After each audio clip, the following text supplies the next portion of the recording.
Isipin mong mas kaunti ang oras ng iyong pagtatrabaho, mas kaunti ang pag-aaral kaysa sa iba, at hindi ka umaasa sa swerte, ngunit kumikita ka pa rin ng mas maraming pera sa isang taon kaysa sa kinikita ng karamihan sa buong buhay nila.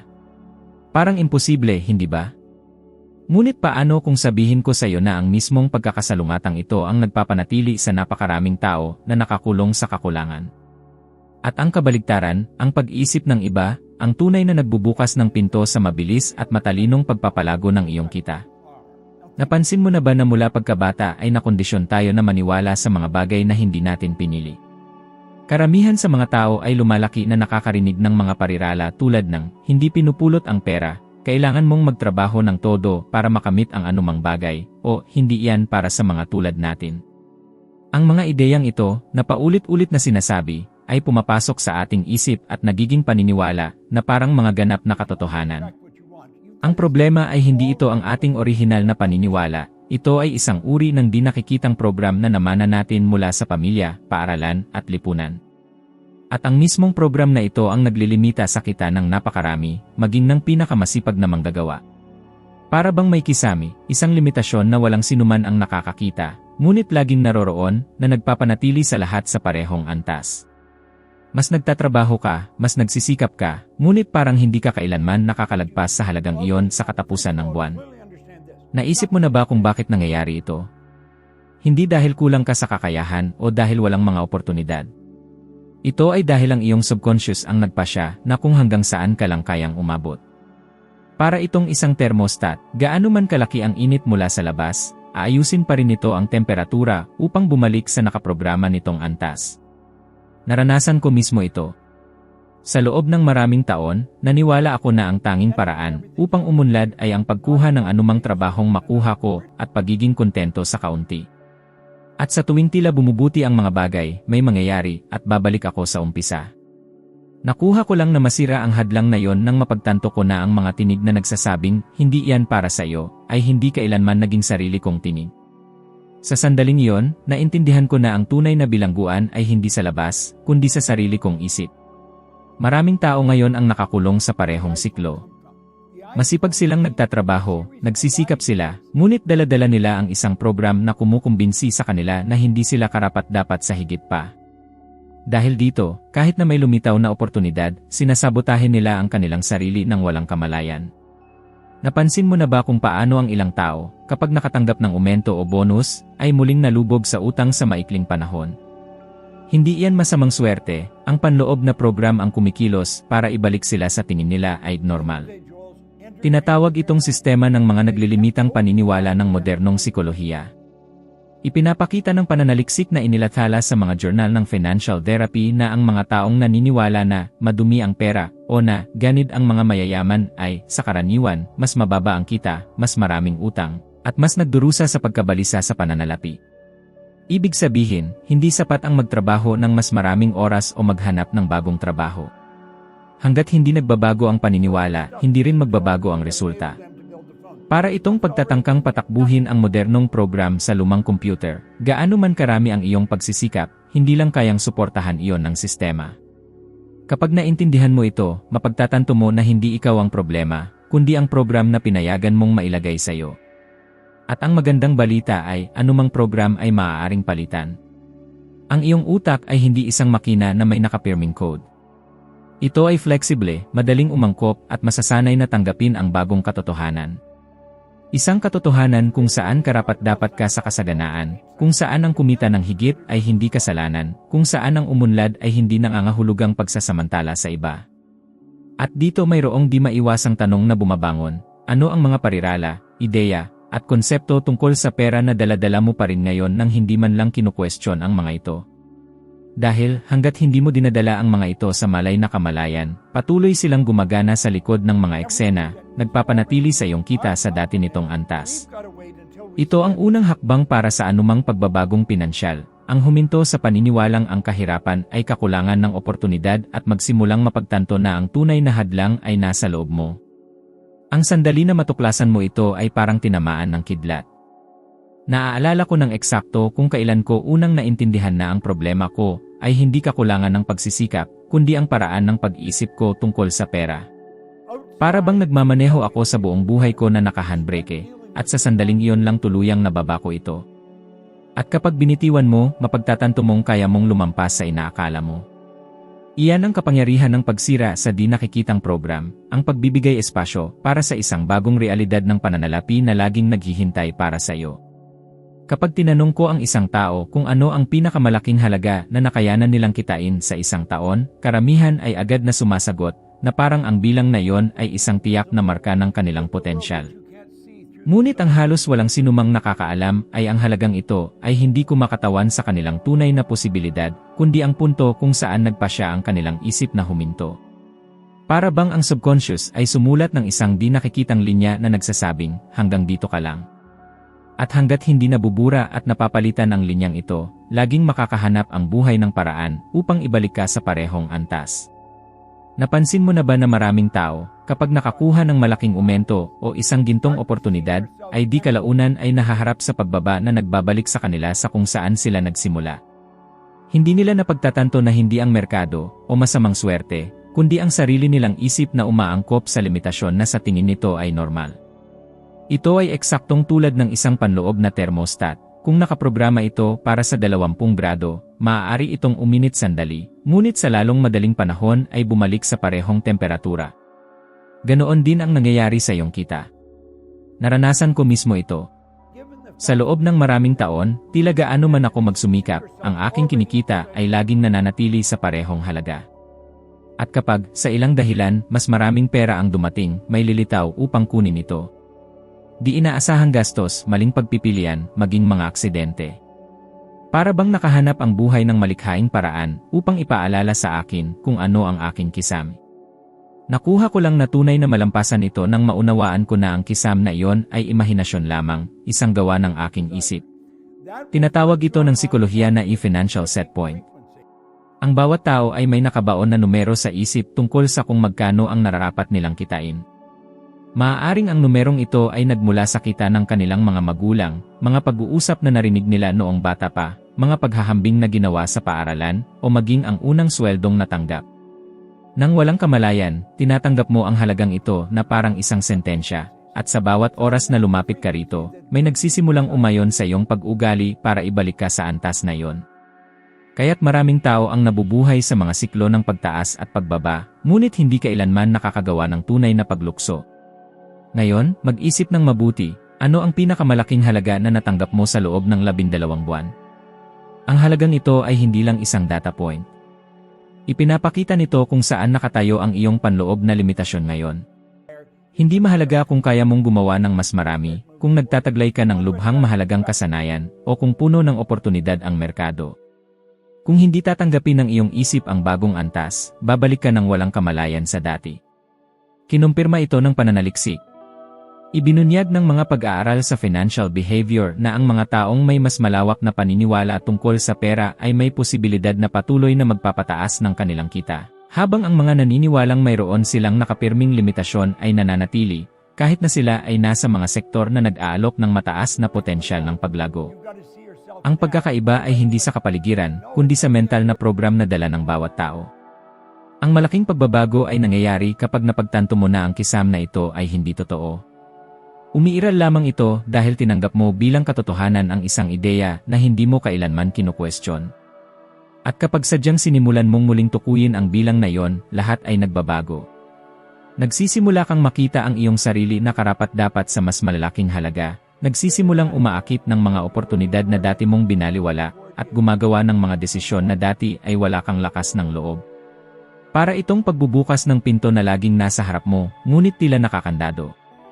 Ang set point ay maaaring i-reprogram. Nangangailangan ito na makita mo ang iyong sarili sa mas mataas na antas bago mo pa ito marating. Ito ay tungkol sa pagpapalawak ng iyong self-image, paniniwalang karapat-dapat ka sa higit pa, at kumilos alinsunod sa bagong pagkakakilanlan na ito. Kung mas sinasanay mo ang iyong isip na tanggapin ang mas mataas na pamantayan, mas nagiging natural na mamuhay sa loob nito. Iyan ang eksaktong nagpahintulot sa akin na masira ang mga hadlang sa pananalapi na tila imposible. Kaya, magmuni-muni ng malalim, ano ang halaga na tinanggap ng iyong isip bilang limitasyon? At, higit sa lahat, handa ka bang muling tukuyin ito? Dahil, sa kaibuturan, walang anumang tunay na humahadlang sa iyo maliban sa kung ano ang napagdesisyonan mong paniwalaan. Ang kisam na sa tingin mo ay umiiral ay isa lamang ilusyon, at ang sandali na matuklasan mo ito ay ang sandali na ang iyong buhay pinansyal ay, sa wakas, maaaring magsimulang lumawak ng walang hangganan. Dati ay naniniwala ako na ang sikreto upang umunlad ay ang magtrabaho ng pinakamaraming oras hanggat maaari, ang isakripisyo ang sarili hanggang sa limitasyon, na parang ang pera ay gantimpala sa dami ng pawis na ibinuhos. Naaalala ko ang isang partikular na araw nang ako ay labis na napagod pagkatapos ng maraming oras ng mabigat na trabaho sa paglilinis ng mga opisina na bumagsak na lamang ako sa bangketa. Ang mga sirena, ang kumikislap na ilaw, mga di pamilyar na taong sumusubok na gisingin ako iyon ay isa sa mga pinakamahalagang sandali ng aking buhay. Dahil doon, nakahiga sa lupa, napagtanto ko na may mali. Inilalagay ko ang lahat ng aking enerhiya sa maling lugar. Karamihan sa mga tao ay patuloy na naniniwala na ang sagot ay nakasalalay sa mas matinding pagsisikap, pag-o-overtime, pagtanggap ng mas maraming responsibilidad, at pagkayod sa 1,000 gawain, na parang masisira iyon sa siklo. Ngunit sa katapusan ng buwan, kapag tiningnan nila ang kanilang bank statement, napagtatanto nilang walang nagbago. Tumaas ang pagsisikap, ngunit ang kita ay halos pareho pa rin. At sa puntong ito isisilang ang pagkadismaya, ang pakiramdam na hindi patas ang buhay, na ilang pribilehiyo lamang ang may access sa kasaganaan. Ang paniniwalang ito ay nakaugat sa ating kultura, magtrabaho ng husto at balang araw ay gagantimpalaan ka. Ngunit ipinapakita sa atin ng realidad na ang kasaganaan ay hindi lang bunga ng purong pagsusumikap mismo, kundi ng kalidad ng pag-isip na gumagabay sa pagsusumikap na yon. May mga taong mas kaunting oras ang ginugugol sa trabaho kaysa sayo, ngunit kumikita sila ng 10, 20, maging 100 beses pa. Hindi ito dahil sa mas matalino sila o swerte lang.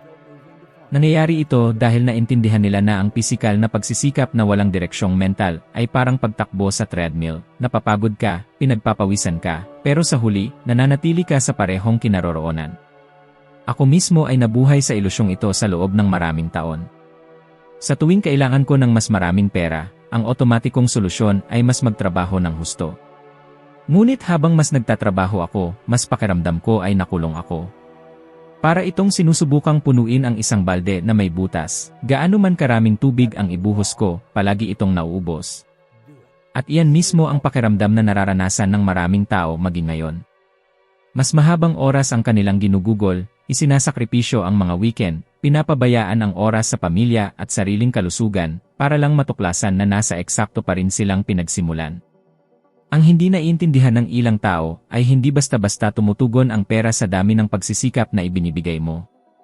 Tumutugon ito sa paraan ng iyong pag-iisip at sa halaga na ibinibigay mo.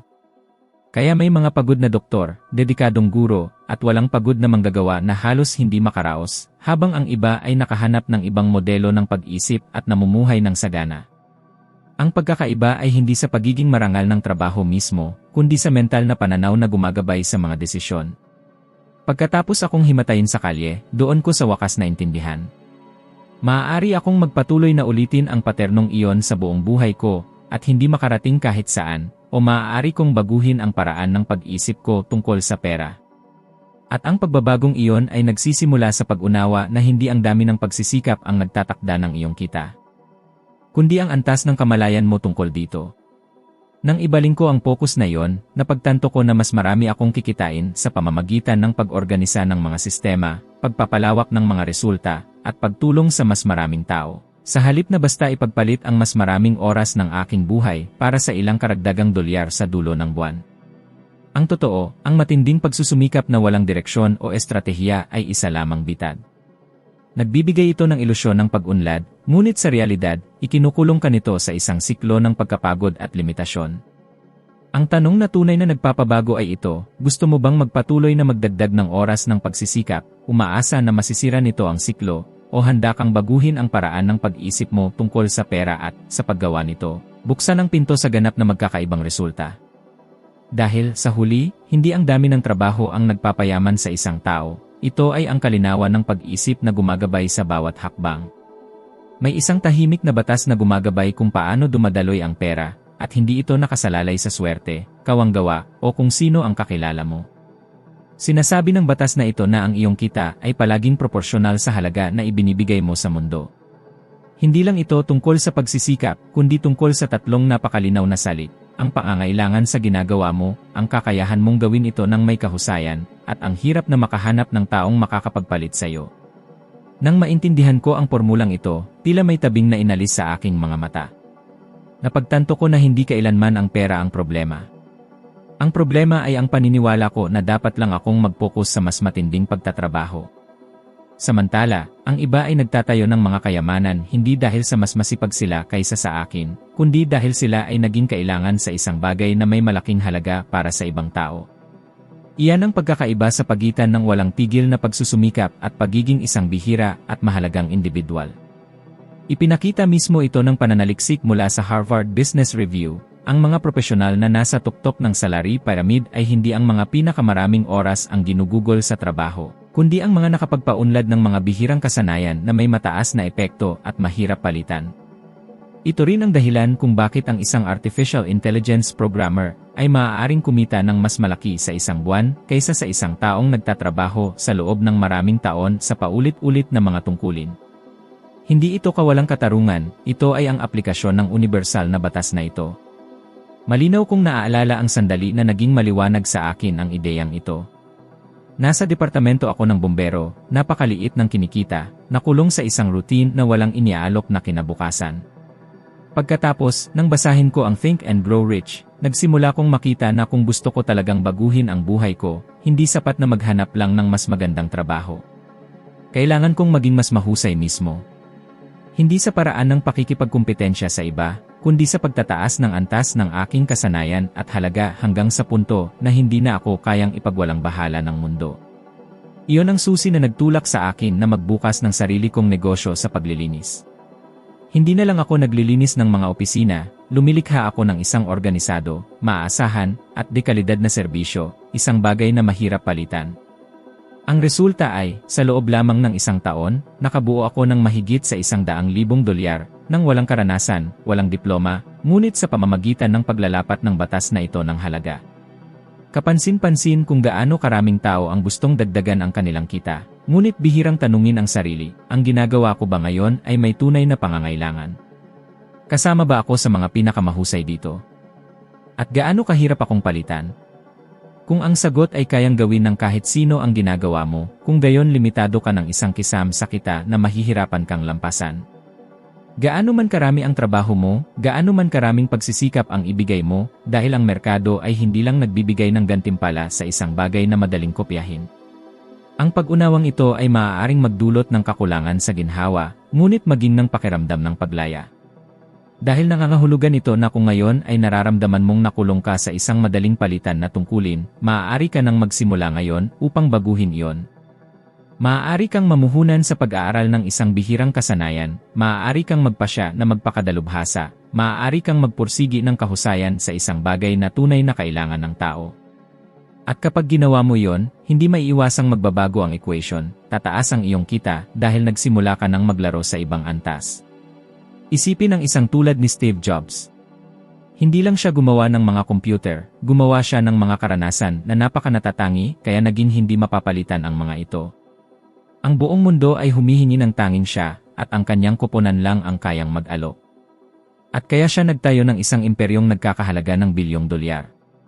Ang aral ay hindi tungkol sa pagnanais na maging si Steve Jobs, kundi tungkol sa pag-unawa sa prinsipyo. Habang ikaw ay nagiging mas bihira, mas mahalaga, at mas mahirap palitan, mas malaking kita ang natural mong maaakit. Ang pagkakamali na nakikita kong ginagawa ng napakaraming tao ay ang pagnanais ng resulta ng hindi binabago ang sanhi. Sinasabi nila, gusto kong kumita ng mas malaki, ngunit patuloy nilang ginagawa ang eksaktong parehong bagay na kayang gawin ng kahit sino. Hindi nila naiintindihan na ang pera ay hindi isang bagay ng swerte, kundi ng nakikitang halaga. Ang pera ay bunga lamang, hindi kailanman ang pinagmulan. Ang tanong na dapat mong itanong sa iyong sarili ay hindi paano ako kikita ng mas malaki, kundi paano ako magiging mas mahalaga sa iba. Iyan lamang ang tanong na mahalaga. Dahil kapag dinagdagan mo ang halaga na ibinibigay mo, nakakahanap ang mundo ng mga paraan upang bigyan ka ng gantimpala. Iyan ang nagpabago sa aking buhay, at iyan din ang maaaring magpabago sa iyo. Sa loob ng mahabang panahon, ako rin ay nakulong sa isang pinagkukunan lamang ng kita. Umaasa ako sa isang nakapirming sweldo na dumarating sa dulo ng bawat buwan, at kasama nito ang patuloy na takot na ang anumang hindi inaasahang pangyayari ay maaaring magpaguho sa buong buhay pinansyal ko. Kapag umasa ka sa isang pinagmulan lamang, nabubuhay ka sa permanenteng kawalang katiyakan, dahil kung ito ay matutuyo, guguho ang buong kastilyo mo. At iyan mismo ang nangyayari sa milyon-milyong tao na nagsusumikap ngunit nabibigong bumuo ng mga alternatibo. Kailangan lang mawala ng trabaho, magkaroon ng problema sa kalusugan, o magsara ang isang kumpanya, at ang lahat ng katatagan ay naglalaho ng magdamag. Nang buksan ko ang sarili kong negosyo sa paglilinis, doon ko tunay na naintindihan ang pagkakaiba ng pagkakaroon ng higit sa isang pinagkukunan ng kita.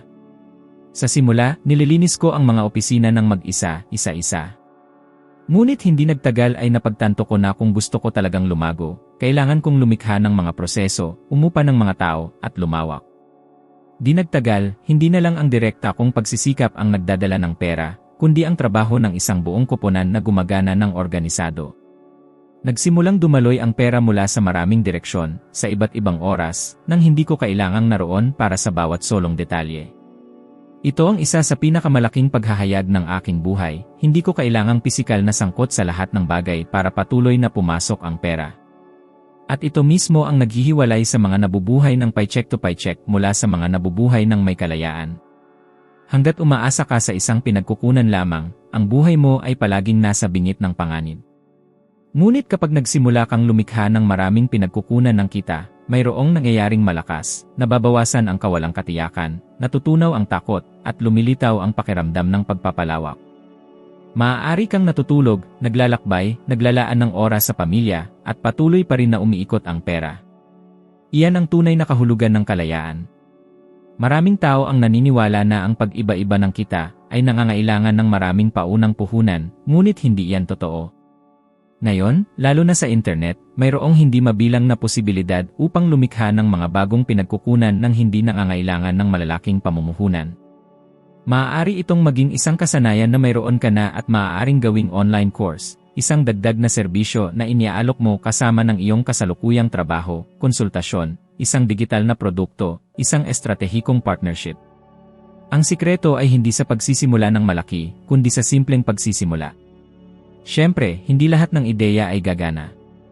Ang ilang pinagkukunan ay maaaring matuyo, ngunit ang iba ay uunlad ng higit sa iyong inaakala. Ang mahalaga ay ang patuloy na pag-usad, dahil habang mas maraming pinagkukunan ang nililikha mo, mas nagiging matatag at sagana ang iyong buhay. Palagi kong sinasabi na ang pag-asa sa isang pinagkukunan lamang ay parang pagtawid sa tulay na gawa sa isang tabla, anumang paggalaw ay maaaring magpadapa sa iyo. Ngunit ang pagkakaroon ng maraming pinagmulan ay parang paglakad sa isang matibay na istruktura na gawa sa maraming haligi. Kahit na bumagsak ang isa o isa pa, nananatiling matatag ang pundasyon. Isang halimbawa na gusto kong gamitin ay si Elvis Presley. Ilang dekada pagkatapos ng kanyang pagpanaw, ang kanyang musika ay patuloy pa ring bumubuo ng milyon-milyong dolyar taon-taon. Iyan ay passive income, ito ay ang refleksyon ng isang bagay na binuo na patuloy na lumilikha ng halaga, kahit wala ang pisikal na presensya ng lumikha nito. At ang aral dito ay walang kinalaman sa pagiging sikat, kundi sa kaisipan, ang paglikha ng mga ari-arian na patuloy na namumunga matagal na pagkatapos mong itanim ang binhi. Maaari mo rin itong makamit sa isang sukat na akma sa sarili mong buhay. Kung kasalukuyan kang umaasa lang sa iisang sahod o iisang kliyente, nabubuhay ka sa patuloy na panganib kahit hindi mo ito namamalayan. Ang tunay na kapayapaan ng isip ay hindi nagmumula sa pagtitipid at pagsisikap na makatipid ng bawat sentimo, kundi sa pagbuo ng iba't ibang pinagkukunan ng kita na magkakasamang dumadaloy, lumilikha ng matatag na pundasyon. Sa sandaling maunawaan mo ang katotohanan ito at piliin mong maging diversipikado, may gumagalaw na malalim sa iyong kalooban. Nagsisimula kang huminga ng mas madali, mag-isip ng mas malinaw, at kumilos ng may bagong kumpiyansa. Naiintindihan na ang buong buhay mo ay hindi nakasalalay sa iisang haligi. Ito ang malalim na kapangyarihan ng pagtatatag ng maraming daluyan ng kita, at ito mismo ang nagbubukas ng antas ng kalayaan na karaniwang hindi nararanasan ng karamihan. Ang pinakamalaking bitag na karaniwang nahuhulog ang maraming tao ay ang paniniwalang ang kalayaan sa pananalapi ay nakasalalay sa pagkakaroon ng magandang trabaho at pagkapit dito sa loob ng mga dekada. Ngunit, ang isang trabaho, gaano man ito kumita, ay laging may limitasyon. Ikaw ay karaniwang nagpapalit ng iyong oras para sa pera, at ang oras ang pinakakumulang na yaman na mayroon tayo.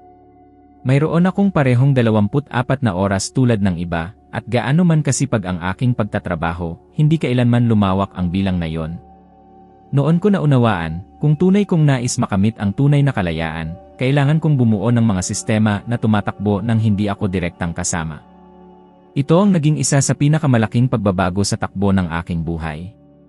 Malinaw ang pagkakaiba, habang karamihan ay nakatali sa inaakalang seguridad ng isang nakapirming sahod, ang tunay na seguridad ay nagmumula sa kakayahang bumuo ng mga balangkas na patuloy na kumikita kahit wala ka. Nang itinatag ko ang aking negosyo sa paglilinis, maaari sana akong nanatiling nakatali, naglilinis ng mga opisina gabi-gabi. Sa halip, pinili kong mag-isip ng iba. Nagbalangkas ako ng mga proseso, nagsanay ng mga individual, at nagdelega ng mga responsibilidad. At nang nagsimulang dumaloy ang pera nang hindi ko kailangang bantayan ang bawat detalye, naunawaan kong natuklasan ko ang susi sa kalayaan. Dito mismo nagkakamali ang maraming tao, mali nilang pinaniniwalaan na ang kalayaan ay katumbas ng pagkakaroon ng mas maraming pera, samantalang sa totoo lang, ito ay nangangahulugang mas maraming oras. Walang benepisyo sa pagkumita ng kaunting dagdag kung, kapalit nito, isasakripisyo mo ang buong buhay mo sa trabaho, walang oras para sa iyong pamilya, iyong mga pangarap, o maging sa iyong kalusugan. Naranasan ko mismo ang sitwasyong iyan, at masasabi ko sa iyo, ang pera na walang kalayaan ay isa lamang anyo ng pagkaalipin. Ito ang nagdadala sa akin sa isang mahalagang pakiusap. Kung ang ibinahagi ko sa ngayon ay umaantig sa iyo, kung ito ay nagbubukas ng iyong mga mata sa isang bagay na hindi mo pa marahil na pag-isipan noon, hinihimok kitang mag-subscribe sa channel ngayon mismo at i-like ang video na ito. Hindi lamang ito para makatulong na maikalat ang mensaheng ito sa mas maraming tao, kundi para rin patatagin sa iyong kalooban ang isang makapangyarihang pangako. Ang pangakong hindi natatanggapin ang pamumuhay na nakatali sa direktang pagpapalit ng oras para sa pera. Dahil simple lang ang katotohanan, hanggat naniniwala kang ang iyong kalayaan ay nakasalalay lamang sa pagsisikap sa loob ng isang trabaho, mananatili kang nakakulong sa limitadong oras na kaya mong magtrabaho. Ngunit kapag binago mo ang iyong pananaw at sinimulan ang pagbuo ng mga sistema, maraming pinagkukunan ng kita. At mga ari-ariang nagpapakinabang sa sarili, matutuklasan mo ang isang realidad na dati tila hindi maabot. Hindi kailangang tumigil ang daloy ng pera dahil lamang wala ka sa pisikal na anyo. Maaari itong patuloy na umikot, at ang tuloy-tuloy na daloy na ito ang nagpapalit ng iyong buhay sa isang karanasan ng tunay na pagpili. Ang mismong pagpiling ito ang nagbibigay daan sa iyo upang gumising ng walang pagkabalisa, planuhin ang iyong kinabukasan ng may matatag na kumpiyansa, at salubungin ang bawat bagong araw na may malalim na pakiramdam na hindi ka lang nabubuhay, kundi tunay na namumuhay. Ito ang kalayaan na hinahangad ng maraming tao, ngunit kakaunti lamang ang nakakatuklas, dahil patuloy silang naghahanap sa maling lugar. Ang tunay na kalayaan ay hindi matatagpuan sa isang trabaho. Nagsisimula ito sa sandaling maunawaan mo na ang pagtatrabaho ay maaaring isang tuntungan lamang, hindi kailanman ang pinakahuling patutunguhan. Mayroong mahalagang sandali sa buhay kung kailan nagsisimulang magbago ang lahat, at hindi ito dumarating kapag sa wakas ay mayroon ka ng sobrang pera, o kapag lumitaw ang perpektong oportunidad. Nagsisimula ang pagbabago sa sandaling gumawa ka ng matatag na desisyon, kahit na ang lahat ng ebidensya sa paligid mo ay nagpapahiwatig ng iba. Ito mismo ang nangyari sa akin. Wala akong degree, walang karanasan, at wala pang ang detalyadong plano kung paano ako unlad. Ngunit gumawa ako ng desisyon, hindi na ako mamumuhay na nakagapos sa modelong survival na tinatanggap ng karamihan bilang normal. At ito ang simpleng, tiyak na pagpili na nagbunyag ng mga pintuan na hindi ko alam na umiiral hanggang noon. Maraming tao ang gumugugol ng kanilang buhay sa paghihintay ng perpektong kondisyon upang kumilos. Naghihintay sila na makapag-ipon ng mas malaking halaga ng pera, naghihintay na bumuti ang ekonomiya, naghihintay na may dumating at tumulong sa kanila. Ngunit habang naghihintay sila, lumilipas ang buhay at walang nagbabago. Ang hindi nila nauunawaan ay nauuna ang desisyon kaysa sa pinagkukunan. Hindi lumalabas ang pera para makapagdesisyon ka na magbago, lumalabas ito dahil nagpasya ka na magbabago ka. Ang pagbaliktad na ito ang nagtatakda ng pagkakaiba sa pagitan ng mga nananatiling walang pagbabago at ng mga lumalampas sa mga hadlang. Malinaw kong naaalala ang sandali nang pinili kong umalis sa departamento ng bombero. Ito ay isang matatag, ligtas na trabaho na itinuturing ng sinuman na isang pagpapala. Ngunit malalim sa aking kalooban, may isang boses na bumulong, kung mananatili ka rito, hindi mo kailanman matutuklasan ang iyong tunay na potensyal. Ito ay isa sa pinakamahirap na pagpipilian sa aking buhay, dahil tila baliw na iwanan ang tanging seguridad na mayroon ako. Gayunpaman, kasabay nito, ito ang desisyon na nagpalaya sa akin at nagbigay daan upang simulan ko ang negosyo na lubos na nagpabago sa aking kapalaran. Kung naghintay pa ako hanggang sa magkaroon ako ng mas maraming pera o makaramdam na mas handa, nakulong pa rin sana ako sa siklong iyon ngayon. Ang katotohanan ay hindi mo kailangan ang lahat ng sagot sa simula. Walang sinuman ang kailangan. Ang tunay mong kailangan ay isang matibay na desisyon na hindi ka natatanggapin ang pamumuhay sa parehong lumang pamantayan. Ito ay katulad kapag sa wakas ay nagpasya kang itigil ang masamang ugali.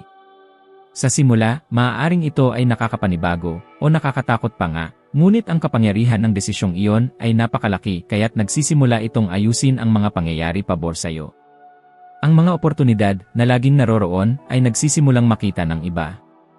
Ang mga tao, ideya, at landas ay nagsisimulang lumitaw dahil ginawa mong malinaw sa iyong sarili at sa universo na hindi ka napapayag sa mas mababa kaysa sa nararapat sa iyo.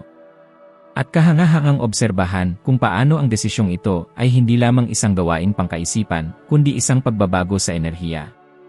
Kapag tunay kang nagpasya, nagbabago ang iyong kilos, nagbabago ang iyong pananalita, maging ang iyong pananaw sa hinaharap ay nag-iba. At napapansin ito ng iba. Kaya nga, kasunod ng aking desisyon, nagsimula akong makaakit ng mga individual na sabik na makipagtulungan sa akin, mga kliyenteng nagtiwala sa akin, at mga katuwang na tumulong sa aking pagpapalawak. Wala sa mga ito ang mangyayari kung nanatili akong naghihintay ng perpektong seguridad. Kaya, isaalang-alang ito, ilang taon na ng iyong buhay ang nasayang mo sa paghihintay sa tamang sandali. Ilang beses mo nang pinalampas ang isang oportunidad dahil naramdaman mong hindi pa ito ang oras, dahil kulang ka sa pondo, o dahil natatakot kang kumuha ng panganib. Hindi kailanman dumarating ang perpektong sandali. Ang dumarating ay ang desisyon. At sa sandaling magawa mo ito, ang dating tila imposible ay nagsisimulang magkaisa sa harap mo. Ito ang puwersa na nagbabago ng isang ordinaryong buhay sa isang pambihirang buhay. Ang kapangyarihan ng desisyon ang nagtatakda ng pagkakaiba sa pagitan ng mga nananatiling nakulong sa takot at walang katapusang paghihintay at ng mga lumilikha ng isang bagong realidad, kahit na tila imposible ito. Dahil, sa huli, ang kailangan mo lamang para gawin ang mahalagang unang hakbang ay hindi ang magkaroon ng lahat ng sagot, kundi ang magkaroon ng lakas ng loob na magpasya na hindi ka na mamumuhay sa parehong paraan. Ginugugol natin ang maraming taon sa pag-aaral ng matematika, kasaysayan, agham, mga wika, ngunit walang sinuman ang tunay na nagturo sa atin kung paano mag-isip. Ang tinatawag ng karamihan na pag-iisip ay, sa katunayan, ay isa lamang otomatikong pag-uulit ng mga alaala, paniniwala, at mga pattern na nasalo natin sa buong buhay natin. Ang tunay na pag-iisip ay isang bihirang gawa, at iyan mismo ang dahilan kung bakit kakaunti lang ang nakakalaya mula sa karaniwan at nakakamit ang pambihirang antas ng kasaganaan. Natuklasan ko, madalas sa pamamagitan ng pinakamasakit na aral, na ang kawalan ng malay na pag-isip ang siyang nagpapanatili sa akin na nakakulong sa parehong sitwasyon, taon-taon. Kapag nabigo kang matutong mag-isip para sa iyong sarili, hindi maiiwasan na mamumuhay ka sa loob ng mga hangganan ng isip ng iba. Tinatanggap mo bilang katotohanan ang mga parirala na narinig sa pagkabata, sinusunod ang mga modelo na ipinataw ng lipunan sa iyo, at gumagawa ng mga desisyon batay sa kolektibong takot. At ito ay lumilikha ng isang masamang siklo, kumikilos ka batay sa mga ideya na hindi tunay na sa iyo, nagbibigay ng karaniwang resulta, at nang hindi mo nalalaman ay kinukumpirma mo ang siklo ng limitasyon. Ang pag-iisip ang siyang bumabasag sa siklong ito, dahil lumilikha ito ng espasyo para sa pagtatanong. Bakit ako naniniwala na kailangan kong magtrabaho ng napakahirap para kumita ng napakaliit? Bakit ko nakikita ang pera bilang limitado? Sino ang nagkumbinsi sa akin ito? Sa loob ng mahabang panahon, ako mismo ay nagtatago ng mga kaisipan na hindi naman sa akin. Nang simulan ko lang hamunin ang mga ito, napagtanto ko, kung patuloy kong pasibong tatanggapin ang itinuro sa akin, mapipilitan akong paulit-ulit na gawin ang parehong resulta. Nagsisimula ang tunay na pag-isip kapag huminto ka, huminga, at piniling suriin ang sarili mong mga paniniwala sa halip na basta na lamang mag-react sa mga ito. At ang pinakakahanga-hanga ay kinukumpirma ito ng agham. Ipinapakita ng mga mananaliksik sa larangan ng psikolohiyang kognitibo na 75% ng ating pang-araw-araw na pag-isip ay paulit-ulit ang mismong mga naisip natin kahapon at malamang naiisipin natin bukas. Ito ay nangangahulugang para lamang sa 5% ng oras ginagamit natin ang ating isip upang lumikha ng bago. Kung hindi ka bahagi ng maliit na porsyentong iyon, nakatakda kang ulitin ang nakaraan. Para itong pamumuhay sa isang di nakikitang pag-ikot, kung saan ang bukas ay wala ng iba kundi isang kopya ng kahapon. Ngunit kapag tunay kang nagsimulang mag-isip, may kakaibang nangyayari, nagsisimulang lumitaw ang mga posibilidad na dati nakatago. Nakikita mo ang mga landas na hindi mo pa kailanman naisip, natutukoy ang mga pagkakataong laging nakapaligid sa iyo, ngunit hindi mo napansin dahil abala ang iyong isip sa pag-uulit ng mga lumang gawi. Ito mismo ang nangyari sa akin. Hindi ko nakita ang mga pagkakataon hanggang sa sinimulan kong sanayin ang aking pag-isip na lumampas sa nakasanayan. At nang mangyari iyon, nagsimulang dumami ang mga ideya. Ang desisyon na magbukas ng sarili kong negosyo, halimbawa, ay posible lamang dahil pinayagan kong mag-isip sa labas ng akala ko'y ligtas. Ang pag-iisip ay isang ehersisyo. Kung paanong sinasanay mo ang iyong katawan upang lumakas, kailangan mo ring sanayin ang iyong isip upang maging malinaw.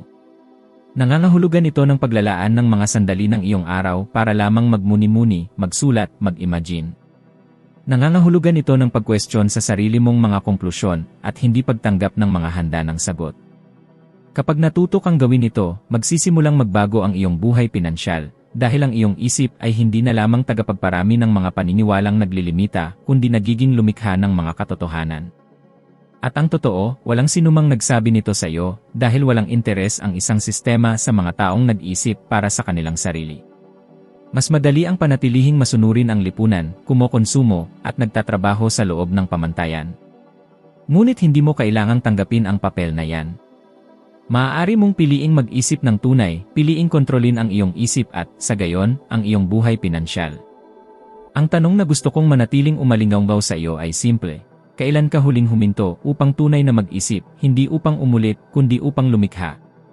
Dahil sa mismong sandaling ito, ang magtatakda ng antas ng kasaganahan na mararanasan mo ay hindi kung gaano ka kahirap magtrabaho, kundi kung gaano ka naiiba mag-isip mula sa lahat ng naituro sa iyo hanggang ngayon. May mga halimbawa na nagpapakita kung paano ang hindi pagkaunawa sa mga batas na namamahala sa pera ay maaaring sumira maging sa mga nakapag-ipon ng hindi maisip na kayamanan. Si Mike Tyson, isa sa pinakadakilang boksingero sa lahat ng panahon, ay kumita ng mahigit $300 milyong sa kanyang karera. Bata siya, may talento, hinahangaan sa buong mundo, at nagkaroon ng yaman na hindi makikita ng karamihan sa mga tao sa kanilang buong buhay. Gayunpaman, sa kabila ng napakaraming tagumpay, nawala sa kanya ang halos lahat. Bakit? Dahil hindi niya natutunang mag-isip tungkol sa pera, hindi niya naunawaan na ang kayamanan ay hindi lamang tungkol sa pagkuha, kundi paunahin ay tungkol sa pagpapanatili at pagpaparami. Gumastos siya ng walang habas, pinalibutan ang sarili ng mga taong interesado lamang sa kanyang yaman, at gumawa ng emosyonal at pabigla-biglang desisyon. Kung walang pagbabago sa pag-iisip, nawala ang kanyang yaman sa kanyang mga daliri na parang tubig. Ipinapakita nito ang isang katotohanang hindi maiiwasan, gaano man karami ang iyong kinikita, kung ang iyong isip ay nakaprograma pa rin para sa kakulangan o pag-aaksaya, sa huli ay magiging kapahamakan ang resulta. Ito ay parang pagbubuhos ng mamahaling alak sa basag na sisidlan, gaano man karami, palagi itong mawawala. At ang pinakamahalaga ay ang mapagtanto na hindi ito isang hiwalay na kaso. Maraming tao, sa mas maliit na saklaw, ang dumadaan sa parehong siklo. Nakakatanggap sila ng bonus, dagdag sahod, o nagmamana pa nga ng malaking halaga, at sa maikling panahon, nawawala ang lahat. Ipinapakita ng pananaliksik na karamihan sa mga nanalo sa loto ay bumabalik sa sitwasyon ng kahirapan sa pinansyal sa mas mababa sa 5 taon. Nangyayari ito dahil, kung walang pagbabago sa mental na pananaw, anumang halaga ay umaayon pabalik sa panloob na pattern na dala ng tao. Ang pattern na ito ay walang awa. Kung sa loob mo ay may paniniwala na hindi ka karapat-dapat sa malalaking halaga, o na ang pera ay dapat gastusin ng mabilis hanggat ito ay dumarating, ang universo ay makakahanap ng mga paraan upang kumpirmahin ito. Iyan mismo ang nangyari kay Tyson. Mayroon siyang kakayahang lumikha ng pambihirang yaman, ngunit kulang siya sa balangkas ng pag-isip upang mapanatili ang kasaganaan na iyon. At ito ay isang makapangyarihang paalala para sa sinumang nagnanais na mabilis at matalinong madagdagan ang kanilang kita. Hindi sapat na tumuon lamang sa pagkita ng mas marami. Kailangan mong maging ibang tao sa kaugnayan sa pera. Ang tunay na nagpapanatili ng kasaganahan ay hindi ang laki ng iyong bank account, kundi ang kalidad ng iyong pag-isip. Ang mga taong nakakaunawa nito ay alam na ang pera ay bunga lamang ng halaga na kanilang inihahatid, at hindi isang gantimpala na kailangang gastusin upang patunayan ang isang bagay sa sinuman. Ang mga hindi nakakaunawa ay patuloy na umiikot, nakakaranas ng pagtaas at pagbaba, nang hindi kailanman nakakabuo ng katatagan. Kaya't magmuni-muni, hinangad mo lamang ba ang mas maraming pera, o nagbabago ka na upang maging isang taong may kakayahang panatilihin, paramihin, at bigyang halaga ang kasaganaan na iyon?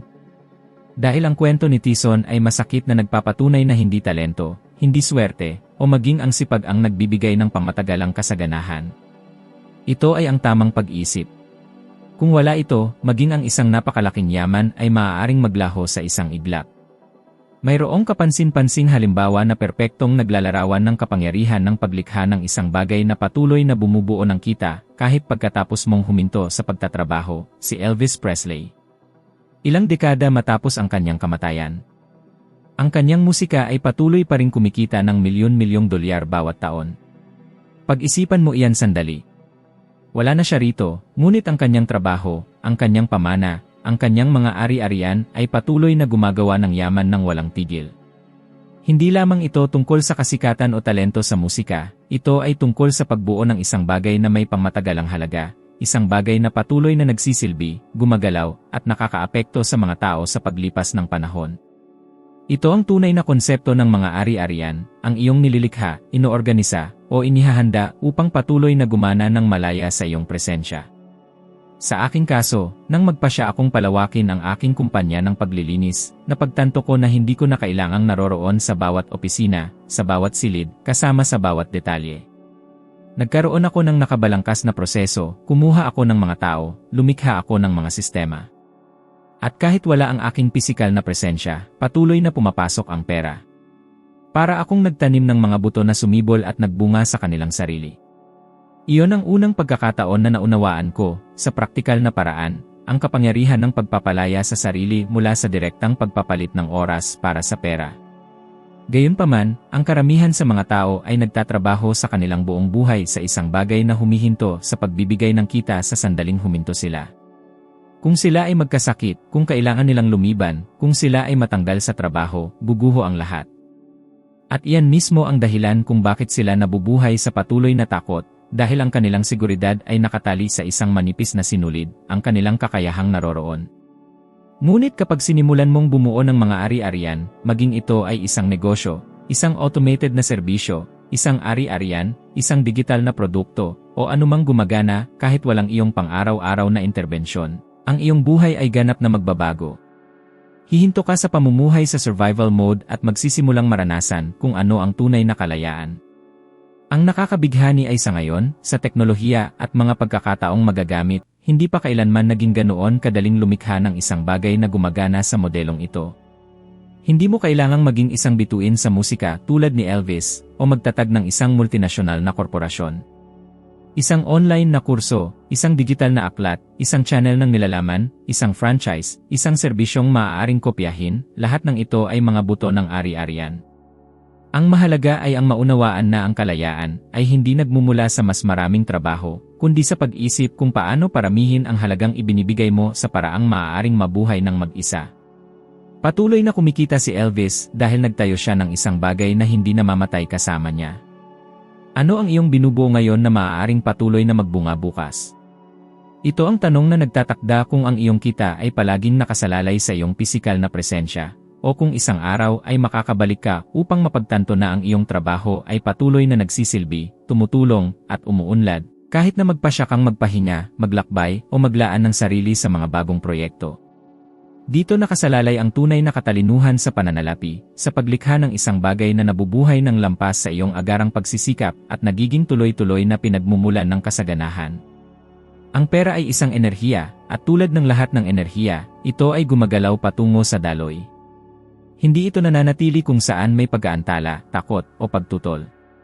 Kaya't maraming tao ang nakakaramdam na ang pera ay dumudulas sa kanilang mga kamay dahil ang kanilang buhay ay naantala, nakulong sa mga paulit-ulit na gawain, sa mga pag-isip ng kakulangan, at sa mga emosyon ng pagkabalisa. Kung walang panloob na paggalaw, walang espasyo para sa panlabas na daloy. Ang pera ay pupunta kung saan ito makakahanap ng pagiging bukas, kalinawan, at direksyon. Isipin ang tubig. Palagi itong dumadaloy kung saan may daanan. Kung makasalubong ito ng hadlang, humihinto ito o naghahanap ng ibang landas. Pareho ang nangyayari sa pera. Kung nabubuhay ka sa isang estado ng kakulangan, kung ang lahat ng iyong desisyon ay ginawa dahil sa takot na mawala o pag-aalala na hindi magkakaroon ng sapat, isinasara mo ang mga pinto sa kasaganahan.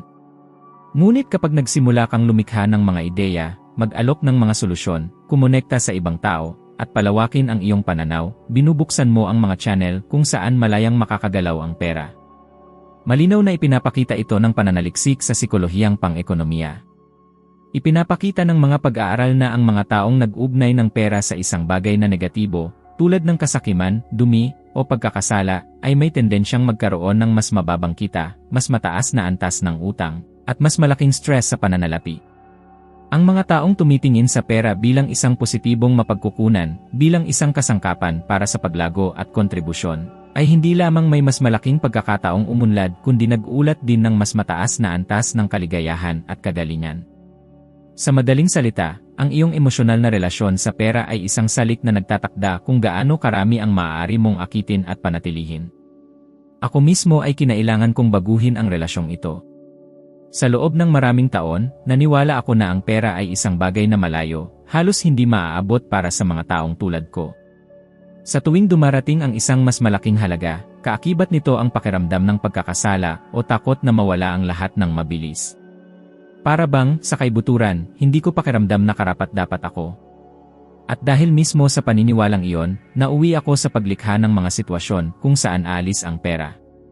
Nang binago ko ang aking pag-iisip at sinimulang tingnan ang pera bilang isang kaalyado, bilang isang kasangkapan na nagpapalaki kung sino na ako, nagsimulang magbago ang aking realidad. Dahil ang pera ay hindi nagbabago sa iyo. Pinapalaki lamang nito kung ano na ang umiiral sa loob mo. Kung ikaw ay mapagbigay, palalakasin nito ang iyong pagiging mapagbigay. Kung ikaw ay hindi sigurado, palalakasin nito ang iyong kawalan ng katiyakan. Ang gumagawa ng pagkakaiba ay ang kamalayan. Kapag naunawaan mo na ang pera ay isang enerhiya lamang na tumutugon sa iyong panloob na estado, napagtanto mo na ang susi ay hindi kailanman nasa labas, kundi nasa loob mo. Ilang beses mo nang pinigilan ang sarili mong gawin ang isang bagay na gusto mong gawin dahil sa takot na gumastos. Ilang beses mo nang tinanggihan ang isang pangarap o kagustuhan dahil tiningnan mo muna ang presyo sa halip na ang halaga. Ang ugaling ito ay lumilikha ng isang siklo ng limitasyon na hindi mo nakikita. Sa bawat paggawa mo nito, pinatatatag mo ang paniniwalang hindi sapat ang lahat. At habang pinaniniwalaan mo yan, patuloy na mawawala sa iyo ang pera. Ngunit kapag sinimulan mong tingnan ang pera bilang walang katapusang agos ng enerhiya, nagbabago ang lahat. Maiintindihan mong hindi ito tungkol sa pag-ipon ng bawat sentimo dahil sa takot, kundi sa pagkatuto kung paano ito likhain, paikutan, at paramihin. Nauunawaan mong hindi mo kailangang makipagkompetensya para sa mga resources, dahil laging may puwang para sa mas marami kapag ikaw mismo ang pinagmumulan ng halaga. Ang pagbabagong ito sa pananaw ang magpapabago sa iyong paghinga, paglakad, at pagtingin sa buhay. Hindi kaaway ang pera. Ito ay salamin kung gaano ka bukas sa pagtanggap. Ito ay salamin ng iyong kumpiyansa sa sarili, ng iyong pagkamalikhain, at ng iyong kagustuhang lumago.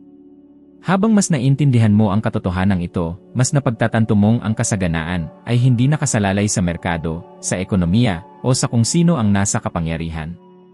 Ito ay nakasalalay sa iyong panloob na relasyon sa pera.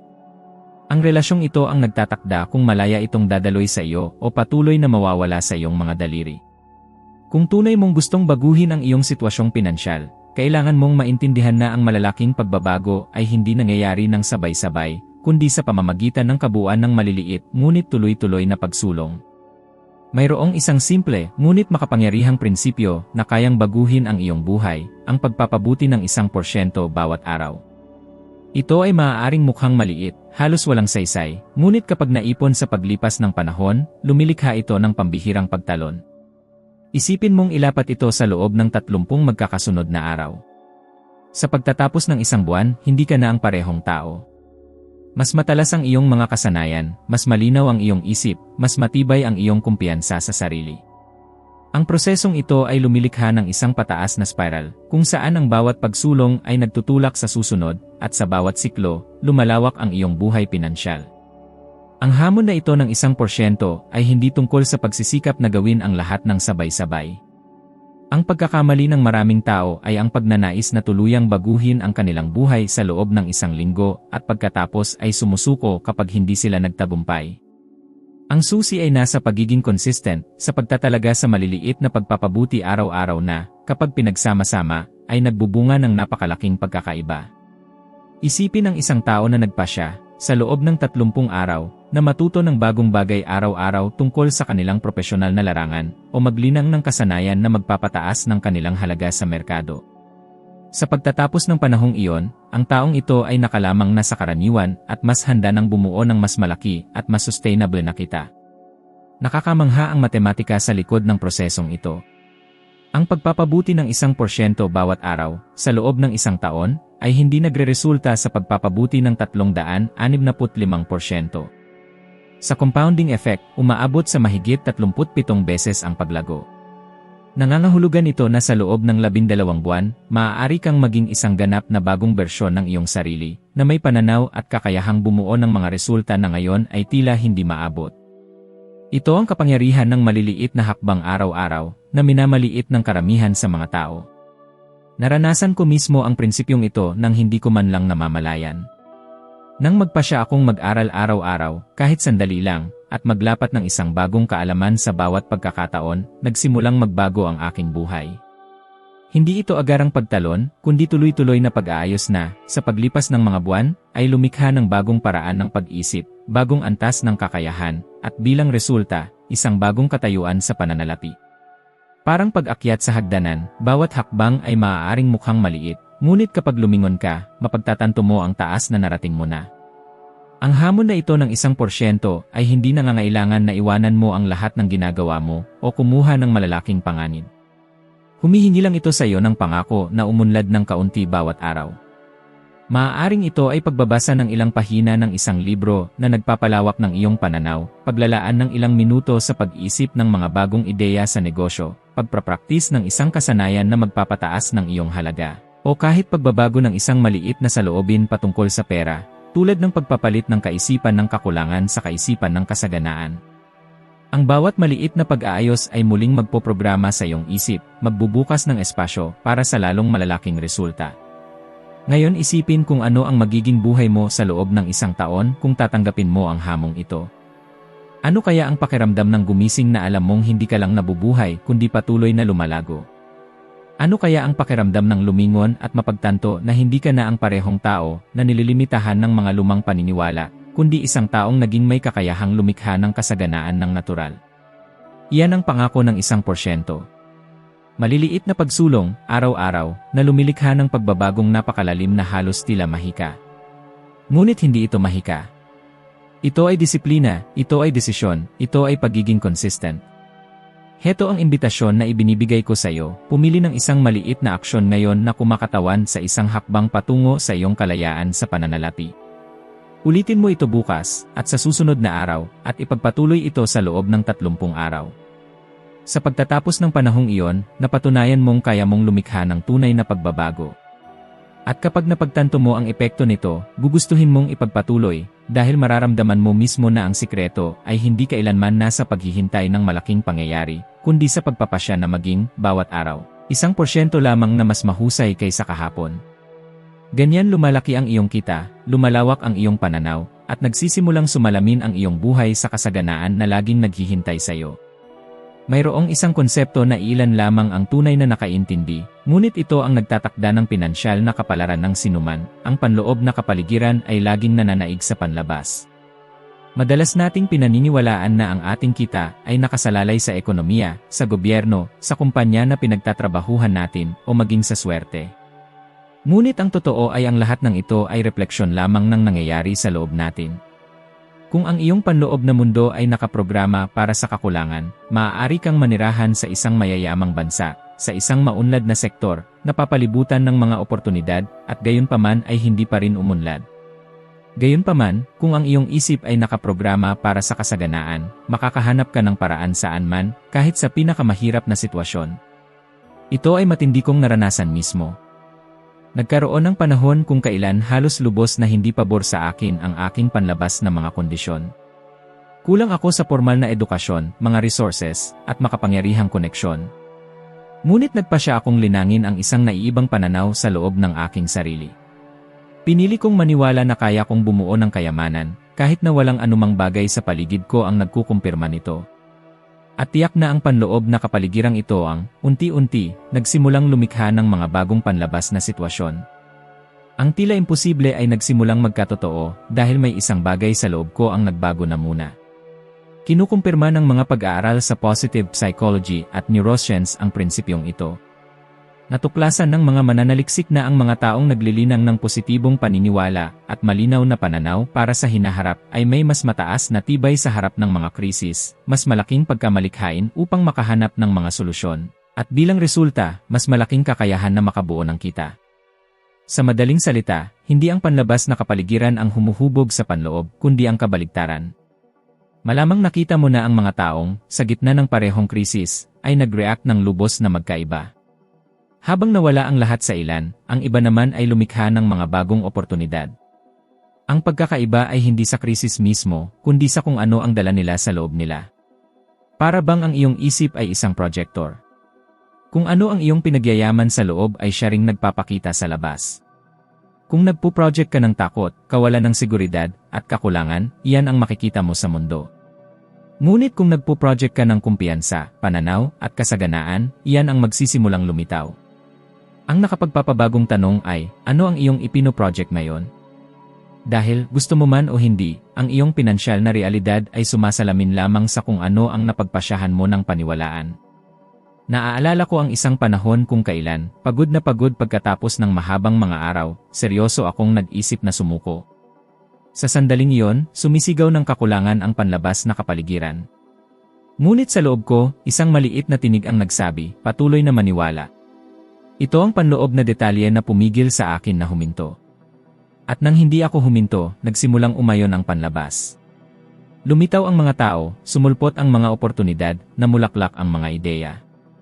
Kung hinayaan kong manalo ang panlabas na kapaligiran, huminto na sana ako doon.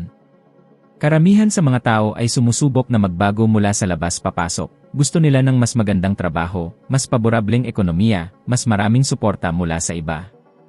Ngunit ang tunay na daan ay ang kabaligtaran, pagbabago mula sa loob palabas. Ito ay tungkol sa pagbuo ng isang isip na naniniwala, lumilikha, at lumalawak. Ito ang kapaligiran na walang sinuman kundi ikaw ang makakakontrol. At kapag pinalakas mo ito, walang panlabas na sitwasyon ang makakapigil sa iyong kasaganaan. Ang hamon na iniiwan ko sa iyo ay simple, ngunit makapangyarihan. Sa loob ng susunod na 7 araw, bago matulog at paggising, ulitin sa iyong sarili ang isang malinaw na pananaw ng pinansyal na buhay na nais mong maranasan. Huwag mong isipin kung paano ito mangyayari, ramdamin mo lang na ito ay totoo na. Obserbahan kung paano, sa maikling panahon, ang pagsasanay na ito ay nagsisimulang baguhin ang iyong enerhiya, iyong pag-ugali, at maging ang iyong mga desisyon. Dahil sa huli, hindi ang panlabas na kapaligiran ang nagtatakda ng iyong kita, kundi ang panloob na kapaligiran na pinili mong linangin araw-araw.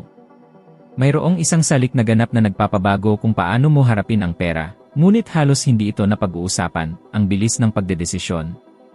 Karamihan sa mga tao ay nabubuhay sa pagpapaliban ng mahahalagang pinansyal na pagpipilian, naghihintay na magkaroon ng mas maraming impormasyon, mas maraming seguridad, mas maraming garantiya.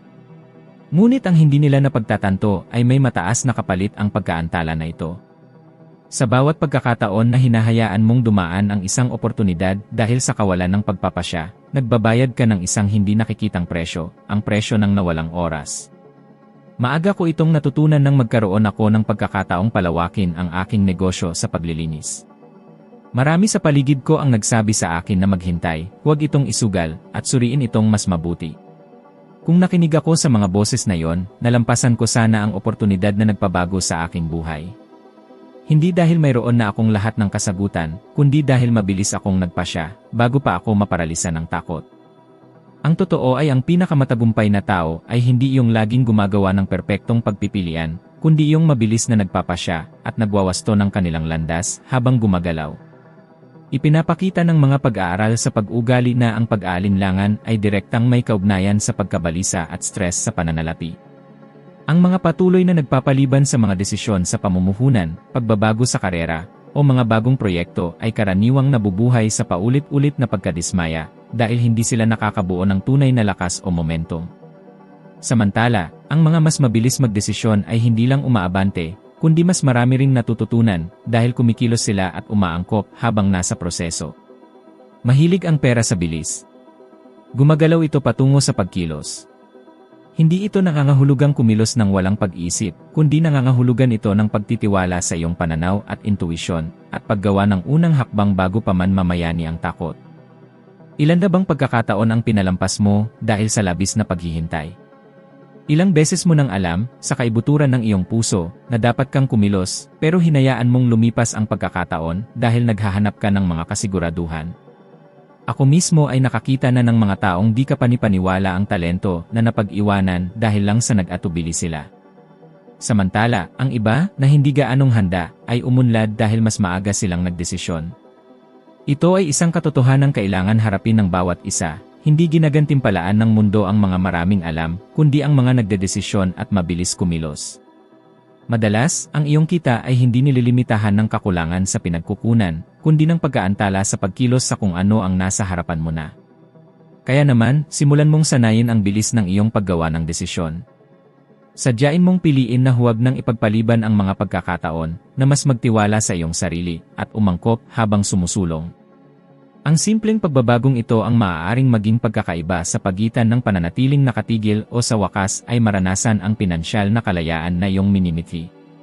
Kung ang mga salitang ito ay nagpaalab ng kung anuman sa loob mo, ibahagi ang video na ito sa isang espesyal na tao na kailangan marinig ang mensaheng ito ngayon.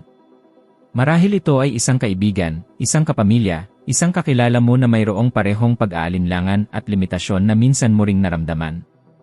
Salamat sa pagsama mo sa akin hanggang dito, at tandaan, ito ay isa lamang karagdagang hakbang sa paglalakbay na ito tungo sa paglago.